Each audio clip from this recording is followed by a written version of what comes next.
NCERTच्या पुस्तकातून 8वीच्या पुस्तकातून मराठ्यांच्या जो काही इतिहासाचा नकाशा होता, जो भारतभर आपण मराठ्यांनी जे साम्राज्य उभं केलं होतं, तो नकाशा त्या पुस्तकातून हटवला गेला. याच्यावरती विधानसभेतनं कोणी अवाक्षर उभं केलं नाही. महाराष्ट्रातल्या छत्रपतींच्या वंशजांना त्याच्याविषयी काही पडलंय, त्यांना तर माहिती नसेल NCERT म्हणजे काय, कुठल्या पुस्तकात काय होतं, यांना काही घेणं देणं नाहीये. हे कुठल्या राज्यात विश्वात जगत असतात हे राजे महाराजे आपल्या महाराष्ट्रातले, मला तर काही समजत नाही. त्यांचं फार कमी लोक असतील जे आवाज उठवत असतील, पण त्यांचा आवाज कुठपर्यंत उठतोय आपल्याला माहितीच. आमचे मुख्यमंत्री काय बोलतायत ना, उपमुख्यमंत्री काय बोलतायत, आमच्या लोकांना का मराठ्यांना का आमच्या काही घेणं. आरक्षणासाठी आम्ही झटतोय ना, मग हा देखील आपला हक्क आहे. हे फक्त मराठ्यांचा विषय नाही घेत, तो नकाशा घडवण्यासाठी 18 पगड जातीच्या लोकांनी तिथं बलिदान दिलंय. ते शौर्य आपलं आहे. आपल्याला काय पडले त्याच्याविषयी काही नाही. हे सगळं कुणी हटवलं? राजस्थान मधल्या बड्या सगळ्या त्या राजघराण्यांनी एकत्र येऊन हा सगळा निवेदन तिकडे NCERTच्या सगळ्या लोकांना दिलं. त्यांनी तिथून मराठ्यांचा इतिहास तिथून बाहेर काढला. ना संसदेत कुणी बोलतंय, ना कुठल्या विधानसभेच्या कुठल्या अधिवेशनामध्ये कुणी विषय काढतंय.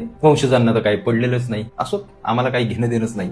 आमच्या मराठ्यांनी, छत्रपतींनी जे काही इतिहास घडवून गेले त्याच्यावरती आम्ही त्या आयत्या पीठावर रेगोट्या वरतो, एवढंच आम्ही काम करतोय. बाकी आम्ही काही करू शकत. वाईट या फक्त गोष्टीचं वाटलं की मराठ्यांचा इतिहास आणि त्यांच्या सगळ्या गोष्टी हटवल्या जातात आपल्या देशातून. त्याच्यासारखं खरंच दुर्दैव नाही.